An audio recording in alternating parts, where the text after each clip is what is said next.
नमस्कार। आज हम उर्दू अदब के एक ऐसे शायर की दुनिया में झांक रहे हैं जिनका नाम सुनते ही बहुतों के जहन में दर्द, बगावत और एक खास किस्म की उदासी उभर आती है। जॉन एलिया। जी। हमारे पास उनके जीवन और शायरी पर आधारित कुछ सामग्री है और हमारा मकसद है ये समझना कि गुजरने के 2 दशक बाद भी जॉन आज की नस्ल के लिए इतने अहम क्यों बने हुए हैं। उनके शेर सोशल मीडिया पर क्यों तैरते रहते हैं, महफिलों में क्यों दोहराए जाते हैं। लगता है जैसे उन्होंने आज के दौर की नब्ज पकड़ ली थी, वो भी कई साल पहले। तो देखते हैं इस गहराई में क्या मिलता है। बिल्कुल, जॉन एलिया का जिक्र आते ही एक कह सकते हैं पेचीदा शख्सियत और उससे भी ज्यादा पेचीदा शायरी सामने आती है। वो महज अल्फाज नहीं बुनते थे, बल्कि अपने वजूद के रेशों से मतलब दर्द, मोहब्बत, फलसफा और एक किस्म की सामाजिक नाराजगी का ताना बाना तैयार करते थे। और ख़ास बात यह है कि उन्होंने उर्दू की क्लासिकी रिवायत को तोड़ा नहीं। हाँ, ये अहम है। बल्कि उसे अपने अंदर जज्ब करके आज के इंसान की बेचैनी से मिला दिया। ये हुनर ये बहुत कम शायरों में दिखता है। तो इस सफर की शुरुआत अमरोहा उत्तर प्रदेश से करते हैं, जहां 14 दिसंबर 1931 को सैयद हुसैन सिब्ते असगर नकवी यानी जॉन एलिया का जन्म हुआ। जी, अमरोहा। उनका बचपन तो अदब के साये में ही गुजरा होगा, है ना? माहौल ही वैसा होगा घर का। हाँ, माहौल ही कुछ ऐसा था। उनके वालिद शफीक हसन एलिया खुद अरबी फारसी के बड़े आलिम और शायर थे। अच्छा। तो घर में शेर व शायरी, मजहब, फलसफे पर बहसें होती थीं। अब सोचिए उस माहौल ने जॉन की जहनी बनावट पर कितना गहरा असर डाला होगा। बिल्कुल। नतीजा ये हुआ कि किशोरावस्था तक पहुंचते पहुंचते वो सिर्फ उर्दू ही नहीं, अरबी, फारसी, हिब्रू और यहाँ तक कि संस्कृत जैसी जबानों पर भी अच्छी पकड़ हासिल कर चुके थे। हिब्रू और संस्कृत भी, ये तो कमाल है। हाँ, और यहाँ ये समझना जरूरी है कि ये सिर्फ जबानें सीखना नहीं था, बल्कि उन जबानों के जरिए खुलने वाली सोच और तहजीब की दुनियाओं को समझना भी था।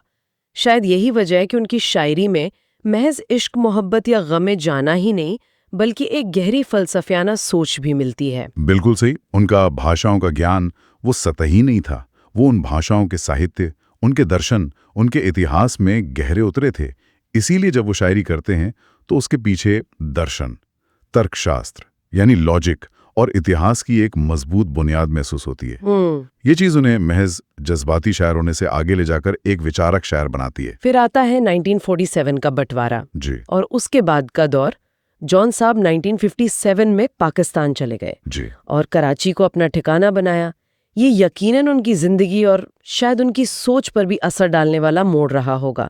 कराची में उनकी जिंदगी कैसी रही, कुछ अंदाजा है? देखिए, कराची में उन्होंने अदबी दुनिया में तो अपनी जगह बनाई, पत्रकारिता की, अनुवाद का बहुत अहम काम किया। खासतौर पर जो पश्चिमी दर्शन और विज्ञान से जुड़ी किताबें थीं उनका उर्दू में तर्जुमा किया। उसमें वो सुकून और हमाहंगी शायद नहीं मिल पाई जिसकी उन्हें तलाश थी। हाँ, ये अक्सर सुनने में आता है। तो तन्हाई और एक अंदरूनी कश्मकश वो उनकी जिंदगी का जैसे एक स्थायी भाव बन गई लगती है, और इसकी झलक उनकी शायरी में साफ दिखती है। हाँ, उनकी शायरी पढ़ते हुए अक्सर ये एहसास होता है कि ये दर्द सिर्फ इश्क में नाकामी का नहीं है, बल्कि शायद जिंदगी की कश्मकश और रिश्तों की उलझनों से भी पैदा हुआ है। बिल्कुल। और फिर 8 नवंबर 2002 को उनका इंतकाल हो गया कराची में। लेकिन कमाल ये है कि उनके जाने के बाद जैसे उनकी शोहरत को पर लग गए। ये बहुत दिलचस्प नुक्ता है। ऐसा अक्सर होता है उन फनकारों के साथ जिनका काम वक्त से आगे का होता है, या जो अपने दौर की क्या कहते हैं दुखती रग पर उंगली रख देते हैं। सही। जॉन के जाने के बाद उनकी शायरी को शायद और ज्यादा शिद्दत से महसूस किया गया, क्योंकि वो जिन बेचैनियों, जिन सवालों की बात कर रहे थे वो वक्त के साथ कम नहीं हुई, बल्कि शायद और बढ़ गईं। हाँ, आज भी उतनी ही या शायद ज्यादा मौजू लगती हैं। अब उनकी किताबों की बात करें, उनका पहला शायरी संग्रह शायद जी, शायद 1991 में आया। ये बात थोड़ी हैरान करती है। इतने कद्दावर शायर की पहली किताब इतनी देर से क्यों आई, लगभग 60 साल की उम्र में? हाँ, ये सवाल अक्सर उठता है। शायद वो अपनी शायरी को लेकर बहुत खुदे थे, परफेक्शनिस्ट थे। या शायद दुनियावी मामलों में उतने माहिर नहीं थे कि वक्त पर छपवा पाते। वजह जो भी रही हो, शायद जब आई तो उसने उर्दू अदब में एक धमाका सा कर दिया। सही। वो रातों रात मकबूलियत की बुलंदियों पर पहुंच गए और ये उनकी जिंदगी में छपने वाली अकेली किताब थी। अकेली? हाँ। अच्छा। जी। और फिर उनके जाने के बाद एक सिलसिला शुरू हुआ उनके बाकी कलाम को सामने लाने का। ये पाठकों के लिए तो एक तोहफा ही रहा होगा। यकीनन उनके चाहने वालों और प्रकाशकों की कोशिशों से उनके इंतकाल के बाद कई संग्रह सामने आए। यानी आया 2003 में, फिर गुमान 2004 में, लेकिन 2006 में, गोया 2008 में। वाह। इन किताबों ने जॉन की शायरी के और कई रंगों को सामने रखा। और ये नहीं भूलना चाहिए कि उन्होंने शायरी के अलावा नस्र यानी प्रोज में भी काम किया, खासकर अनुवाद का, जो उनकी वैचारिक गहराई का सबूत है। बिल्कुल। तो अब आते हैं उस सवाल पर जो सबसे अहम है। जॉन एलिया की शायरी में ऐसा क्या है जो आज भी लोगों को, खासकर नौजवानों को, अपनी तरफ खींचता है? वो कौन से धागे हैं जिनसे वो आज के पाठक के साथ एक रिश्ता बना लेते हैं? क्या ये सिर्फ दर्द और तन्हाई का बयान है? देखिए, दर्द और तन्हाई यकीनन उनकी शायरी का एक बहुत नुमाया पहलू है, शायद सबसे हावी रंग भी। लेकिन ये सिर्फ रोना धोना नहीं है। अच्छा। उनके दर्द में एक गहराई है, एक फलसफियाना पुट है। वो अपनी जाती तन्हाई को जैसे पूरी कायनात की तन्हाई से जोड़ देते हैं। मिसाल के तौर पर ये शेर देखें, अब नहीं कोई बात खतरे की, अब सभी को सभी से खतरा है। उफ। अब इस शेर को देखिए, ये सिर्फ एक शायर की मायूसी नहीं है, ये उस दौर के और शायद आज के दौर के सामाजिक ताने बाने पर एक टिप्पणी है। हाँ बिल्कुल। जहां भरोसा उठ गया है, जहां हर कोई दूसरे से खौफजदा है।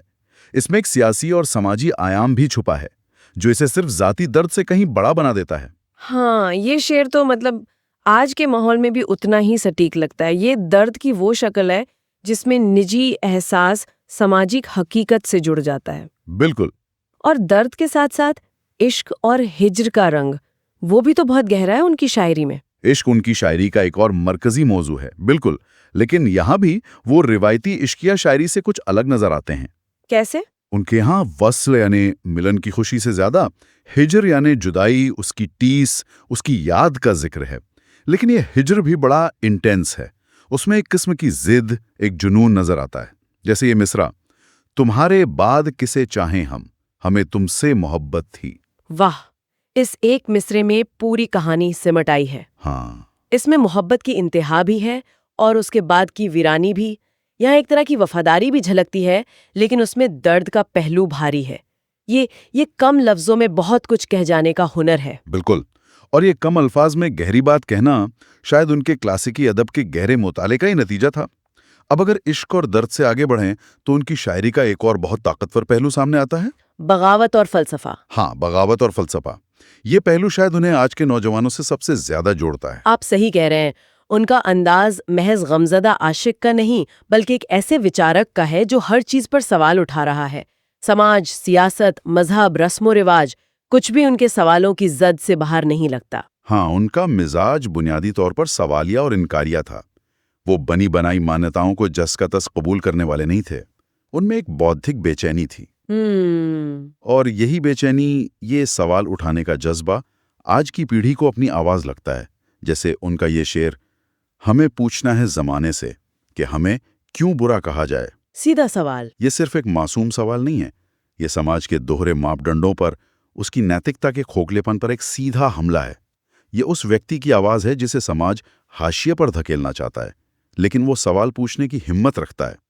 क्या ये अंदाज आज के आइडेंटिटी पॉलिटिक्स और अपनी पहचान के लिए लड़ती युवाओं के जज्बात से मेल नहीं खाता? बिल्कुल खाता है। बहुत रिलेटेबल है ये सिर्फ बगावत बराए बगावत नहीं, बल्कि एक सोची समझी फलसफियाना बुनियाद वाली बगावत लगती है। सही। और इसी सोच का एक और सिरा हमें उनकी शायरी में वजूद यानी एग्जिस्टेंस और मौत के एहसास की तरफ ले जाता है। जी हाँ, उनके यहाँ जिंदगी की मानवियत यानी मीनिंगफुलनेस या बेमानवियत यानी मीनिंगलेसनेस पर गहरे सवाल मिलते हैं।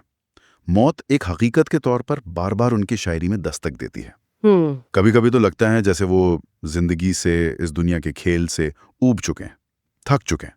जैसे ये शेर, जिंदगी किस तरह बसर होगी, दिल नहीं लग रहा मोहब्बत में। यहाँ मोहब्बत का मतलब सिर्फ इश्क तो नहीं होगा शायद। हाँ, यहाँ मोहब्बत को सिर्फ इश्क के मायनों में महदूद करना शायद सही ना हो।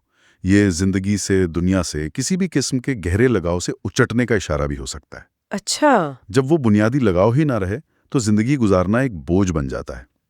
ये वजूदिया फिक्र यानी एग्जिस्टेंशियल थॉट का एक अहम नुक्ता है जो जॉन की शायरी में बार बार उभरता है। तो अगर हम समेटने की कोशिश करें, जॉन एलिया एक पुल की तरह नजर आते हैं। एक तरफ उर्दू की मजबूत क्लासिकी रिवायत, उसका इल्म, उसकी जबानदानी जी, और दूसरी तरफ जदीद दौर की उलझने, शक, सवाल, तल्खियां और बेचैनियां। उन्होंने इन दोनों सिरों को अपनी शख्सियत और शायरी में मिला दिया। ये बहुत सही आकलन है। और अगर हम आज उनकी प्रासंगिकता की बात करें तो वो इसी संगम की वजह से है। वो जिन इंसानी जज्बात, दर्द, तन्हाई, इश्क, गुस्सा, बगावत, अपने वजूद को समझने की कोशिश की बात करते हैं, वो यूनिवर्सल हैं। वो किसी एक दौर के लिए नहीं है। सही बात है। लेकिन जॉन का कमाल ये है कि उन्होंने इन जज्बात को जिस जबान, जिस तेवर और जिस फिलसफियाना गहराई के साथ पेश किया, वो आज के दौर के इंसान को भी सीधे अपील करता है। हाँ, उनका दर्द सिर्फ उनका नहीं रहता, पढ़ने वाले का भी बन जाता है। उनकी बगावत महज उनकी नहीं रहती, सुनने वाले के अंदर सोई गई आवाज को जगा देती है। बिल्कुल। इसीलिए जॉन को पढ़ना या सुनना महज शायरी पढ़ना नहीं है, ये उन पेचीदा इंसानी एहसासात और समाजी सच्चाइयों से रूबरू होना है जो आज भी जिंदा हैं, आज भी मायने रखते हैं। तो आज की इस बातचीत में हमने जॉन एलिया के जीवन के कुछ खास पड़ावों को छुआ, उनकी अहम किताबों का जिक्र किया और सबसे बढ़कर उनकी शायरी के उन मौज़ूआत को समझने की कोशिश की जो उन्हें आज भी इतना मकबूल बनाते हैं। मतलब दर्द और तन्हाई की वो गहराई, मोहब्बत और हिज्र का वो इंटेंस एहसास, रिवायतों से टकराती उनकी बगावत और फलसफियाना सोच, और हाँ, जिंदगी और मौत से जुड़े वो बुनियादी सवाल। जी, और जाते जाते एक सवाल छोड़ जाते हैं सबके सोचने के लिए। जरूर। जॉन एलिया की शख्सियत में ये जो दोहरापन था, एक तरफ क्लासिकी इल्म यानी भाषाएं, दर्शन, इतिहास, इन सब पर गहरी पकड़, हाँ, और दूसरी तरफ एक मॉडर्न, बेचैन, हर चीज पर शक करने वाली विद्रोही रूह, ये कॉम्बिनेशन आज हमें क्या सिखाता है? दिलचस्प सवाल है। खास तौर पर कला और साहित्य की दुनिया में परंपरा और आधुनिकता के बीच रिश्ते को लेकर। क्या एक सच्चा कलाकार या विचारक वही है जो जॉन की तरह दोनों दुनियाओं में पैर रखकर, दोनों से रस लेकर कुछ नया, कुछ ताकतवर और कुछ ईमानदार रच सके? इस सवाल पर गौर करना शायद जॉन एलिया को समझने की कोशिश का ही एक हिस्सा है। बिल्कुल।